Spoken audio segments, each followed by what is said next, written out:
परम आदरणीय आज की सभा के अध्यक्ष रंगीराम प्रधान जी, धमताल टपा जाट आरक्षण संघर्ष समिति के जिले के प्रधान भाई वीरभान डुल जी और महिला सेल की प्रधान सुनीता मान जी, महासचिव उषा मौर्य जी, विमला सिवाज और सभी खापों के मेरे सम्मानित प्रधान, उनके प्रवक्ता और मेरे साथ आए राष्ट्रीय महासचिव भाई अशोक बलाड़ा जी, राष्ट्रीय महासचिव भाई सुरेश चौधरी जी और भाई हरजीत डागर और उत्तर प्रदेश के प्रमुख महासचिव वीरपाल लाला जी और मेरी कौम की मेरी सम्मानित माता और बहनें और मेरी कौम के 36 बिरादरी के मेरे बुजुर्गों, युवा साथियों और प्यारे बच्चों,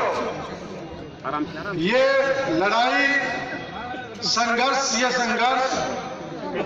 ये संघर्ष अन्याय के खिलाफ है। आज का काला दिवस जो आपको जो आपने जिस तरीके से मनाया, इसके मनाने का एक मकसद था कि हम सरकार को एक संदेश दे सकें कि हम आपके अत्याचार से, आपके अन्याय से और आपकी दोहरी नीतियों से तंग है। इसलिए आज हमने इसको काला दिन मनाने का निर्णय लिया और इस काला दिवस पे आपने दो संदेश सरकार को देने का काम किया। 19 तारीख के बलिदान दिवस के बाद सरकार ये सोच रही थी कि आंदोलन कमजोर हो गया और आंदोलन जल्दी टूट जाएगा, इसलिए वार्ता में देर लगाओ। आज आपकी भीड़ और आपका जोश और आपका जज्बा ये तय करता है, ये 49वां दिन नहीं, अगर ये 300 दिन भी धरना चलेगा, ये जोश और जज्बा बरकरार रहेगा। यह हमारी आंदोलन की रणनीति थी कि हमने 19 तारीख को बलिदान दिवस मनाना था। भाई एक मिनट भाई, 19 तारीख को बलिदान दिवस मनाना था और 26 तारीख को काला दिवस, और इसके बाद आपके पास 2 दिन बचे 27 और 28। 27-28 के बाद जो जींद का दूसरा धरना जहां लगना है, वीरपाल झुंडी और इनकी कमेटी जो तय करे, उस धरने की तैयारी करो। 1 तारीख को वो धरना लगना चाहिए दड़ौदा में, बहुत ऐतिहासिक जगह है। दड़ौदा का धरना जो लगेगा वो भी एक इतिहास रचेगा। दूसरी बात, 1 तारीख से असहयोग आंदोलन की शुरुआत है। कोई बिजली का बिल ना दियो भाई, कोई पानी का बिल ना दियो, और कोई किसी का लेन देन है और बैंक का कर्ज है उसको भी मत देना। और जो दूसरी बात है सबसे बड़ी, वो असहयोग है जो लोग हमारे साथ नहीं, हम उनके साथ नहीं। कोई दुकान करता हो, कोई मंडी में व्यापारी हो, गल्ला उसको देना जो थारी साथ खड़ा हो, जो थारे धरने पर आकर समर्थन करता हो। जिसकी बोर्ड पर दुकान लगा हो, अब मैं जाटों को न्याय दिलाने के पक्ष में हूं। माता और बहनें, जहां से आप राशन लेती है, जहां से आप कपड़ा लेती है, जहां से तेल साबुन लेती है, उनको बता देना भाई कल कागज छपवा ले, अब मैं थारे साथ हूं तो तेरे से लेंगे, नहीं पड़ोसी छपवाऊंगा। क्योंकि जो अर्थव्यवस्था आपके साथ हाथ में है, वो अर्थव्यवस्था भी, और 1 तारीख के बाद हम ये भी बता देंगे, 1 दिन का दूध भी बंद कर सकोगे। ऐसा घी भी बना लिया उस दिन, टोटा तो राखियो ना, जिससे जो दूध दे अपनी व्यवस्था मत बिगाड़ना। घी बना लियो, मावा बना लियो, पनीर बना लियो, वो 10 दिन धरे रहेगा, 10 दिन बच्चे खाते रहेंगे। लेकिन 1 दिन बाजार में शॉर्टेज पैदा करनी कि अगर ये 36 बिरादरी के लोग दूध नहीं देंगे तो दूध पिएगा कौन। तारीख 1 तारीख के बाद बता देंगे, जो भी तारीख तय करेंगे पूरे हरियाणा की एक ही तारीख तय होगी, किस दिन वो तय करेंगे। और इसके बाद होली जो आएगी उसको भी इसी तरह काली रखनी है, वो भी नहीं मनानी है, बच्चों को भी समझानी है। 2 तारीख को दिल्ली उन लोगों को जाना है जो यहाँ कमेटी तय करेगी कितने लोग वहां जाएंगे। 2 तारीख को दिल्ली की भीड़ करेंगे यूपी के जाट, वहां के हरियाणा के जाट और हर धरने से जो लोगों की ड्यूटी लगेगी वो। लेकिन 2 तारीख के बाद जो युवा सोच रहे हैं और बार बार कह रहे हैं कि हमें भी लोग काम नहीं दिया, 2 तारीख के बाद जो तारीख घोषित होगी उस ट्रैक्टर के ड्राइवर तब होंगे और हम देखेंगे कितने मिनट में पुलिस। हम लोग ये बताने का काम करेंगे, चाहे महाराजा सूरजमल दिल्ली आए हो, चाहे राजा जवाहर सिंह दिल्ली आए हो, चाहे राजा नाहर सिंह दिल्ली आए हो, लाल किले के क्वाड भी अपने घर ताड़ के लेके आगे ऐसी नौबत ना आवे। दिल्ली जब जाट गए हैं वो विजय के लिए गए हैं और दिल्ली की रखवाली के लिए हम देश की सीमाओं पे हैं।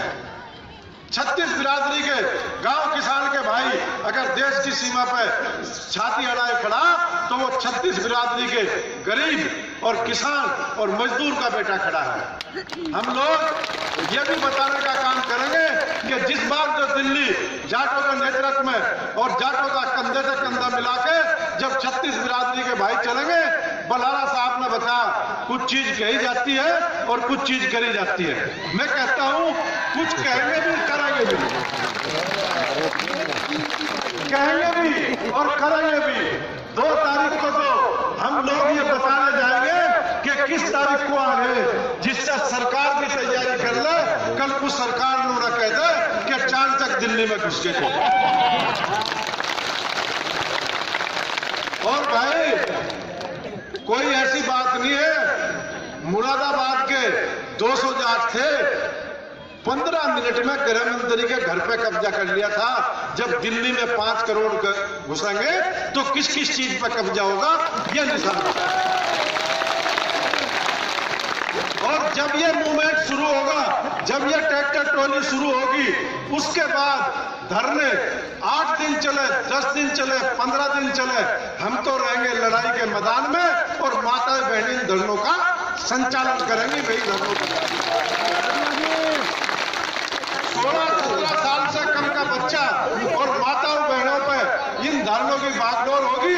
आप इन धरनों को शांतिपूर्वक जिस तरह से चलाती आई चलाती रहना। जिस टाइम आज जो ट्रैक्टर ट्रॉली के मूल 21 की तरफ को मुड़े हैं, जिस दिन ये दिल्ली की तरफ को मुड़ेंगे, उस दिन मोदी जी खट्टर साहब को कहेगा अब ये जो 36 बिरादरी है मेरे गले में क्यों घेर रहे हो। जब तक खट्टर साहब चुप है, मोदी जी भी चुप है। जो साजिश इन्होंने रची, कल गृह सचिव रामनिवास का बयान था कि हमने कमेटी बना दी। उस कमेटी का तो हमने 5 दिन पहले बहिष्कार कर दिया। किस चीज की कमेटी बना दी भाई? बलहारा जी गए थे, कह रहे थानों में जाकर मुकदमे की लिस्ट ले आओ। अगर तुम्हें सरकार के पास लिस्ट नहीं है तो फिर हम किस लिए थानों में जाएंगे? इसलिए। और दूसरी बात जो बलहारा जी ने बताया, बुद्धा गुज्जर, भवानी चेयरमैन, राजकुमार सैनी, रोशनलाल आर्य और जो 18 रमेश सैनी, ये सब करमवीर सैनी, ये करतार सैनी, ये सैनी बिरादरी के नहीं है भाई। जैसे हमारे सरकारी है, ये भी बीजेपी के कार्यकर्ता है। कोई सैनी इस बात को ना सोचना कि इनको बचाना है। ये उसी तरह के लोग हैं जिन्होंने बीजेपी के राजकुमार सांसद के कहने पर यह आग लगाई। बीजेपी का राजकुमार सांसद जब तक वो बीजेपी में नहीं आया, क्यों जाटों के खिलाफ नहीं बोलता था, क्यों रिजर्वेशन पर नहीं बोलता था, ये चीज समझने की है। उसकी उम्र कोई वो अभी गर्भ से पैदा नहीं हुआ कि 2 साल का बच्चा है और बोलना सीख गया हो। उसकी उम्र 65 साल है। वो आईएनएलडी में भी रहा, वो कांग्रेस में भी रहा, वो चौधरी बंसीलाल की पार्टी में भी रहा। क्या कभी उसने किसी जाट के खिलाफ बोला? इसका मतलब वो बुलवा गया। कल कह रहा था टीवी पे कि मैं तोता नहीं हूं, बाज हूं। मैं कहा कि सही कहा तूने, तू पहले भी आदमी नहीं था और अब भी आदमी नहीं है। तोता तो बहुत अच्छा जानवर होता है, हर आदमी पालने की कोशिश करता है। ये तो चील खाने वाला, भाईचारे को तोड़ने वाला आदमी है। इसे तो कोई आदमी मान ही नहीं सकता।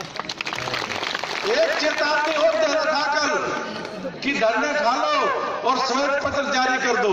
हमारा तो सारा श्वेत पत्र है। कह रहा था यशपाल मलिक मेरे खिलाफ चुनाव लड़ ले, भाई 25 साल के सैनिक के बच्चे को खड़ा कर देंगे, कुम्हार के बच्चे को खड़ा कर देंगे, 36 बिरादरी में से किसी को भी खड़ा कर देंगे, तेरी जमानत जब्त करवा देंगे, एक बार इस्तीफा तो दे दे। हमारे तो लायक ही नहीं है तू, हम तो तुलना ही नहीं करते, हमें राजनीति नहीं करनी जिंदगी भर। तू क्या ये कहलवाना चाह रहा कि तेरे सामने खड़े हो जाएंगे?